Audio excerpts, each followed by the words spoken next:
ஓம் சரணாகத தீனார்த்த பரித்ராண பராயணே சர்வசியார்த்திகரே தேவி நாராயணி நமஸ்துதே. வணக்கம் நேர்களே, இது மகாலட்சுமி ஜோதிடம் வழங்கும் காலச்சக்கரம். உங்கள் அன்பு ஜோதிடர் ஸ்ரீராம்ஜி பேசுகிறேன். அனைவரும் நலமுடன் இருக்கிறீர்களா? நன்றாகத்தான் இருப்பீர்கள், நன்றாக இருக்க வேண்டும். இன்றைய காணொளியில் நாம் காண இருப்பது 6ஆம் வீட்டில் தனாதிபதி. இதன் தலைப்பு.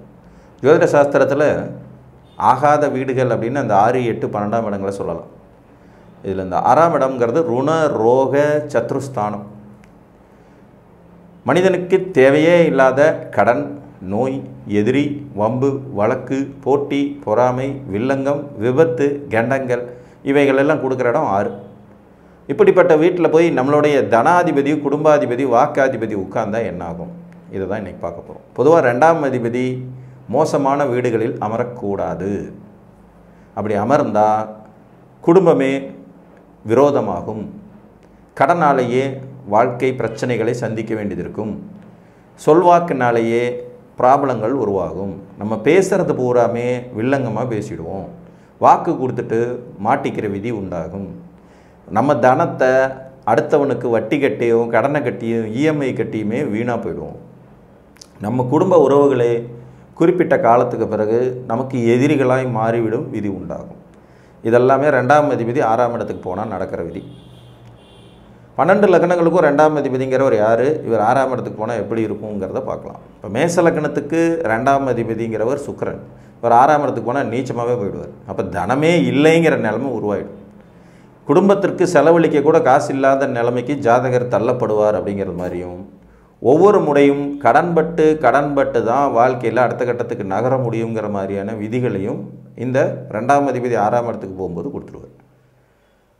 அதனால் மேசலக்கணக்காரங்களுக்கு 2ஆம் அதிபதி 6ஆம் இடத்துக்கு போகிறதுங்கிறது ரொம்ப ரொம்ப ரொம்ப ரொம்ப கவலைக்குரிய விஷயம். எல்லா லக்னங்களுக்கும் இது பொருந்தும்னாலும் மேச லக்னத்துக்கு ரொம்பவுமே அதீதமாக இருக்கும். ஏன்னா ஒரு 6ஆம் இடத்துல போய் நீச்சமே அடைஞ்சிடுவார்.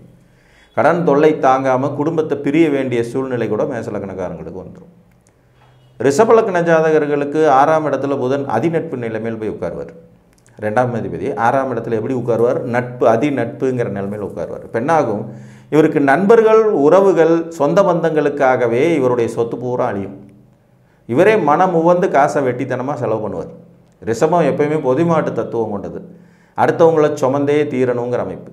குடும்பாதிபதி 6ஆம் இடத்துக்கு போகிறதுனால இதனால் குடும்ப உறவுகள் பகையாகும். அப்படின்னாலும் யார் இவருக்கு நல்லதே நினைக்க மாட்டாங்களோ, யார் இவருக்கு முதுகில் குத்துவாங்களோ, யார் இவருக்கு குழி பறிப்பாங்களோ அவங்களுக்கு தான் இவர் நிறைய செலவு பண்ணிக்கிட்டே இருக்கக்கூடிய தன்மை கொண்டவராக வருவார். இது ரிஷப லக்னம்.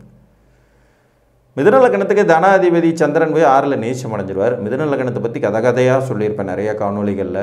இவங்க காசு விஷயத்தில் சரியான முடிவுகளை எடுக்கிற சக்தியே இல்லாதவங்க. நிறைய ஆடம்பரத்துக்கு பழக்கப்படுத்திட்டு அதுக்கப்புறம் அதுலேருந்து வெளியே வர முடியாத அளவுக்கு கஷ்டங்களையும் துன்பங்களையும் செய்வாங்க. அதுவும் 2 கூடைய சந்திரன் ரொம்ப வேகமான கிரகம் அப்படிங்கிறதுனால இவங்க கையில் வர்ற பணங்கிறது ரொம்ப வேகமாக கையை விட்டு போயிடும். 6ஆம் இடத்துல போய் சந்திரன் நீச்சம் அடைஞ்சு அவர் தேவரை சந்திரனாக இருந்துட்டார்னா தீராத கடனும், தீராத எதிரியும், தீராத வம்பு வழக்கும், தீராத கோர்ட்டு கேஸுகளையும் சந்திக்க வேண்டியது வந்துடும். தாயாதி வர்க்க உறவுகள் பகையாகிறது. ரகசியமான கடன்கள் அதிகமாகுது. ஏன்னா இது காலபுருஷனுக்கு 8ஆம் வீடு. ரகசியமான முறைகளில் கடன், ஒருத்தருக்கு தெரியாமல் இன்னொருத்தருக்கு கடன் வாங்கிறது, அதனாலேயே வாழ்க்கையில் துன்பத்தை சந்திக்கிறதுங்கிற மாதிரி நிலைமை ரொம்ப மோசமாக இருக்கும். கடகலக்கணத்துக்கு 2ஆம் அதிபதி சூரியன் போய் 6ஆம் இடத்துல உட்காரும்போது இங்கேயும் ஒரு அதிநட்பு நிலையில் உட்காருவார். எதிரிகளை வளர்த்து விடுற லக்னங்களில் கடகம் ஒரு சிறப்பான லக்னம். ஏன்னா 6 கூடைய குரு இவங்களுக்கு லக்னத்தில் உச்சமாவாருங்கிறனால வலுவான எதிரிகளை உருவாக்கி அதை வெற்றி கொண்டு அதன் மூலம் புகழடையும் யோகிதை இந்த கடக லக்னக்காரங்களுக்கு உண்டுங்கிறதுனால இவங்களுக்கு 2ஆம் அதிபதி 6க்கு போகிறதுங்கிறது ஒன்றும் பெரிய விஷயம் இல்லை. குடும்ப உறவுகளால் அப்பப்போ சிக்கல்களை ஏற்படுத்தும் தன்மை இருக்கும். அதே நேரத்தில் 2 கூடைய சூரியன் ஒரு பாவிங்கிறதுனால அவர் உபஜயஸ்தானமான 6ஆம் இடத்துல போய் உட்கார்றதை ஒரு பெரிய நெகட்டிவான பலன் அப்படின்னு எடுத்துக்க முடியாது. இது ஒரு மாதிரி கலப்பு பலன். சரலக்கணங்களில் இந்த கடகம் தப்பி பிழைத்து விடும். தனாதிபதி 6க்கே போயிட்டாலும் கூட ஒன்றுக்கு மேற்பட்ட குடும்பம், ஒன்றுக்கு மேற்பட்ட எதிரிகளை வளர்த்து விட்டு அழகு பார்க்கறது, அந்த எதிர்ப்பினாலேயே இவர்கள் வெற்றி பெறதுங்கிற மாதிரியான அமைப்பு இவங்களுக்கு இருக்கும். சிம்மலக்கணத்துக்கு 2 கூடைய புதன் 6ஆம் இடத்துல பார்த்திங்கன்னா நட்பு நிலையில் தான் போய் உட்காருவார். புதனுக்கு 6ஆம் இடங்கிறது மறைவு ஸ்தானம் கிடையாது. ஏன்னா புதன் மறைய மாட்டார். எங்கேயுமே பெருசாக மறைய மாட்டார். மறைந்த புதன் நிறைந்த தனம் அப்படின்னு சொல்லலாம். ஸோ இவங்க ரகசியமான நடவடிக்கைகள் மூலமாக பொருள் வளர்ச்சி, முன்னேற்றம், யோக பாக்கியதைகள் எல்லாம் பெறுவாங்கங்கிற மாதிரியான அமைப்பை தான் புதன் இவங்களுக்கு கொடுப்பார். தவிர சூரியனோட பக்கத்துலேயே சுற்றிட்டு இருக்கிற கிரகம் புதன்கிறதுனால, ஒருவேளை புதன் சிம்ம லக்னத்திற்கு மகரத்தில் இருந்தால் ஒன்று சூரியன் தனுசில் இருப்பார், இல்லை மகரத்தில் இருப்பார், இல்லைன்னா கும்பத்தில் இருப்பார். இந்த 3 வீட்டில் தான் சூரியன் இருப்பார். இந்த 3 வீடுமே சூரியனுக்கு சூப்பர் நல்ல இடம் அப்படின்னு எடுத்துக்கலாம். அதனால் இங்கேயும் 2ஆம் அதிபதி 6ஆம் இடத்துக்கு போகிறதுனால ஏற்படுற நெகட்டிவின் பலன்களில் 50-50 சாய்ஸ் அப்படிங்கிறது மாதிரி போயிடும். ஜாதகர் சமாளிக்கக்கூடிய தகுதியோடும் திறமையோடையும் தான் இருப்பார்.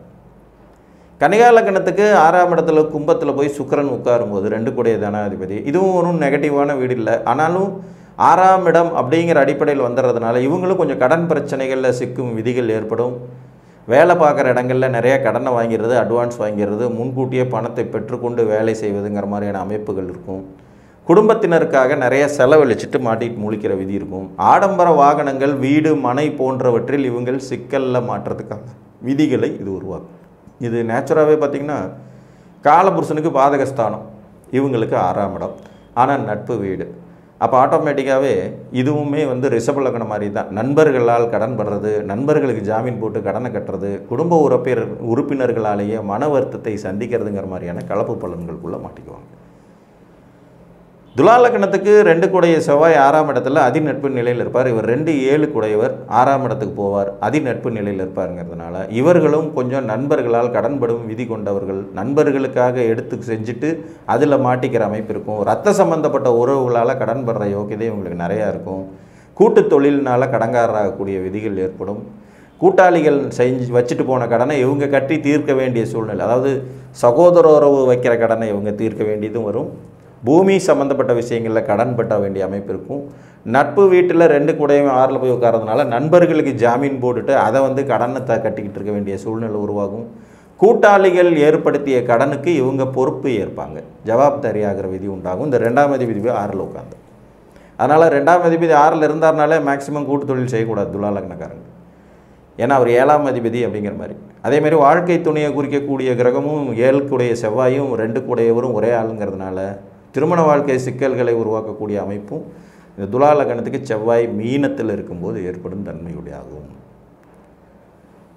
விருச்சிக லக்னத்துக்கு 2 கூடைய குரு 6ஆம் இடத்துக்கு போகும்போது இவரும் இங்கே நட்பு நிலையில் இருப்பார். ஆனால் 2ஆம் இடத்தை தன்னுடைய பார்வையினால் பார்த்துடுவாருங்கிறதுனால இவர்கள் பாத்திரமறிந்து பிச்சையிடுங்கிற மாதிரியான அமைப்பு கொண்டவங்க. இவங்களா கடங்காரங்கள்லாம் ஒன்றும் பண்ணிட முடியாது. இவங்களும் கடனாலையெல்லாம் வீழ்ந்துட மாட்டாங்க. இது எதிரியால் வீழ்கிற லக்னம். எதிரி, எதிர்ப்பு, நோய் இந்த மாதிரி தான் இவங்களை காலி பண்ண முடியுமோ இல்லையா. கடன் விஷயத்துலலாம் விருச்சிக லக்னம் பயங்கர கெட்டி. ஒரு பைசாவையும் 100 தடவை திருப்பி அழுத்தி எண்ணி பார்த்து செலவு பண்ணக்கூடிய அமைப்பு கொண்ட லக்னங்களில் விருச்சிகமும் ஒன்று. அனாவசியமான செலவுகள் அப்படிங்கிறது இவங்களுக்கு இருக்காது. பொதுவாக பழிவாங்கும் தன்மை அதிகம் உள்ள லக்னங்களில் விருச்சிகம் முதன்மையாக இருக்குங்கிறதுனால இவர்கள் திட்டமிடுதல்ங்கிறது ரொம்ப அபரிமிதமாக இருக்கும். ரொம்ப பவர்ஃபுல்லாக திட்டம் போட்டு காரியம் சாதிக்கக்கூடியவர்கள்ங்கிறனால இவங்க 2ஆம் அதிபதி குரு போய் 6ல் இருக்கிறதுனாலேயே அவ்வளோ சீக்கிரம் தோற்று போயிடுவாங்க அப்படிங்கிற மாதிரிலாம் இல்லை. ஏன்னா குரு 2ஆம் இடத்தை பார்த்து வலுப்படுத்திக்கிட்டே இருப்பாருங்கிறது இவங்களுக்கு பரஸ்பரம் வெற்றியை தரும். பட் குடும்ப உறவுகளை பகைச்சிக்கிறது, வாக்கு வன்மையினால் சிக்கலை உருவாக்கிறது, எதிரிகளை உருவாக்கிக்கிறதுங்கிற மாதிரியான அமைப்பு இருக்கும். தனுர் லக்னத்துக்கு 2 கூடைய சனி பகவான் 6ஆம் இடத்துக்கு போகிறாருங்கும் போது அங்கே அவர் சம உச்ச வீடுங்கிற நிலைத்த வீட்டுக்கு தான் போவார். இவங்க ஹார்ட் ஒர்க் இஸ் நெவர் ஃபெயில்ங்கிறது மாதிரி நல்ல உழைத்து மேன்மை அடையக்கூடிய விதியையும், அரசாங்க பதவியையும், தனியார் துறையில் நல்ல உயர்ந்த பதவியில் உட்காரக்கூடிய யோகிதையும் தான் இந்த இடத்துல அவர் கொடுப்பார். அதே நேரத்தில் இவங்க கொஞ்சம் செலவாளிகள் தான். தாராள மனம் கொண்டவர்கள் தனுசு லக்னக்காரங்கன்னு சொல்லுவாங்க. ஸோ கொஞ்சம் செலவுகளை கண்ட்ரோல் பண்ணணும். இந்த அமைப்பு உங்கள் ஜாதகத்தில் இருந்துச்சுன்னா குடும்பத்துக்காக செலவு பண்ணிடுறது, பெரிய மனுஷனாக தன்னை காட்டிக்கிறதுக்காக நிறைய செலவு பண்ணிடுறது, லேபர்ஸ்க்காக நிறைய செலவு பண்ணிடுறது, கீழே இருக்கிறவங்களுக்காக தான் கை காசை போட்டு செலவு பண்ணுறதுங்கிற மாதிரியான அமைப்பை இது கொடுக்கும். ஸோ இதில் கொஞ்சம் எச்சரிக்கையாக இருக்க வேண்டியது அவசியம். மகர லக்ன ஜாதகங்களுக்கு 6ஆம் இடம் இங்கேயும் நட்பு வீட்டில் தான் போய் உட்காந்துருவார். 6ஆம் இடத்துல புதனுடைய வீட்டில் சனிங்கும்போது ஜாதகருக்கு லக்னாதிபதியாகவும் இருக்கிறதுனால அடிமை ஜீவனம், வெளியூர் வாழ்க்கை, தீராத உடல் நலிவுகள், குடும்ப உறவுகளை பிரியும் சூழ்நிலைகள் உருவாகிறது, தொடர்புகள்னாலேயே நிறைய மனக்கசப்பை ஏற்படுத்துறதுங்கிற மாதிரியான அமைப்பு இருக்கும். இது காலபுருஷனுக்கு 3ஆம் வீடு, இவங்களுக்கு 6ஆம் வீடுங்கிறதுனால இந்த அமைப்பு இருக்கிறவங்க தொடர்புகளை மேக்சிமம் குறைச்சிக்கிறது நல்லது. ஒரு மகர லக்னமாக நீங்கள் இருக்கீங்க, சனி 6ல் இருக்கார், மிதுனத்தில் தொடர்பே இருக்கக்கூடாது. தொடர்பு எந்த அளவுக்கு உங்களுக்கு ஏற்படுதோ அந்த அளவுக்கு நீங்கள் சிக்கலை வாழ்க்கையில் சந்திக்க போகிறீங்க அப்படின்னு அர்த்தம். அவசரமாக ஏற்படுற தொடர்புகள், இந்த Facebook, Twitter, WhatsApp, Instagram, social மீடியாவில் ஏற்படுற தொடர்புகள் உங்களுக்கு மிகப்பெரிய பலகீனத்தை, சிக்கல்களையும் உருவாக்கப் போகிறது என்று அர்த்தம். ஸோ இதில் கவனமாக இருந்தால் போதுமா. கும்பலக்கணத்துக்கு 2ஆம் அதிபதி 6ஆம் இடத்துல போய் உச்சமாவார். இவங்கெல்லாம் கடன் பட்டுட்டாங்கன்னா தீர்க்கவே முடியாது லைஃப்பில். ஏன்னா இவர் 6ல் இருந்தபடி 2ஆம் இடத்தை பார்த்து வேற பவர் படுத்திக்கிட்டே இருப்பார். அப்போ ஆட்டோமேட்டிக்காகவே 6ஆம் இடத்தில் தனாதிபதி உச்சம் பெற யோகிதை கும்பத்துக்கு உண்டுங்கிறதுனால எதிரிகளால் வளர்ச்சிங்கிற ஒரு மறைமுக யோகம் இருந்தாலும் கூட இந்த குரு இவங்களுக்கு ஒரு விதத்தில் மாரகாதிபதிங்கிறதுனால பண விஷயத்தில் தவறான முடிவுகளை நிறையா எடுத்து, ஏன்னா அந்த தனாதிபதி 12ல் வந்து நீச்சமும் ஆயிடுவார். மறைமுகமாக நிறைய காசை செலவு பண்ணிவிட்டு கடனுக்கு நிறைய விஷயங்களை இழந்துட்டு திடீர் அதிர்ஷ்டத்தை நம்பி நிறைய பணத்தை இழக்கிற விதி உங்களுக்கு நேச்சராகவே ஏற்படும் கும்பத்துக்கு. ஸோ உங்களுக்கு 6ல் குரு இருக்கார் உச்சமானாலே நீங்கள் எப்போதும் எச்சரிக்கையுடன் இருக்க வேண்டியது அவசியமாகிவிடும். அதுவும் பண விஷயத்தில் ரொம்ப ரொம்ப ரொம்ப எச்சரிக்கையாக இருக்கும். மீன லக்னத்துக்கு செவ்வாய் 6ஆம் இடத்துக்கு போகும்போது அதிநட்பு வீட்டில் தான் உட்காந்துட்டு இருப்பார். இது ஒன்றும் பெரிய நெகட்டிவ்னு சொல்லிட முடியாது. ஏன்னா செவ்வாய் ஒரு பாவக்கோள், ஆட்டோமேட்டிக்காக அவரே பாக்கியாதிபதி, பாக்கியஸ்தானத்திற்கு 10ஆம் இடம்ங்கிற இடத்துலையும் உட்காருவாருங்கனால நல்ல வேலை, முன்னேற்றம், மருத்துவ தொழில் ஆதாயம், ரியல் எஸ்டேட் தொழில்கள்னால யோகம், அதில் சில எதிரிகளை உருவாக்கிக்கிறது, சில வம்பு வழக்குகளை உருவாக்கிக்கிறது, இறுதியில் ஜெயம் அப்படிங்கிற மாதிரியான அடிப்படையில் வந்துடும். இது ஒரு பெரிய ப்ளஸ் மைனஸ் அப்படிங்கிற மாதிரி 50-50 சாய்ஸில் போயிடும். ஸோ இவங்களுக்கு 2ஆம் அதிபதி 6ல் இருக்கிறதுங்கிறது ஒரு மிகப்பெரிய தலைவலி அப்படின்னு சொல்ல முடியும். பொதுவாக 2ஆம் அதிபதி 6ஆம் இடத்துல இருந்தால் என்ன ஆகும்? குடும்ப உறவுகள் எதிரியாகும் வாய்ப்பு உண்டாகும். இது ஒன்று. நம்ம பணம் எதிரிக்கு போகிறதுக்கான சான்ஸ் இருக்கும். இது 2. கடன் வாங்குகிற விஷயத்தில் கவனமாக இருக்க வேண்டியது அவசியம். இது 3. கண் பார்வை சம்மந்தப்பட்ட, பல் சம்மந்தப்பட்ட, முகம் சம்மந்தப்பட்ட கோளாறுகளை சந்திக்க வேண்டியது வரும். அவர் வெறும் தனாதிபதி மட்டும் இல்லையே, முகத்தை குறிப்பிடுறதும் அவர் தானே.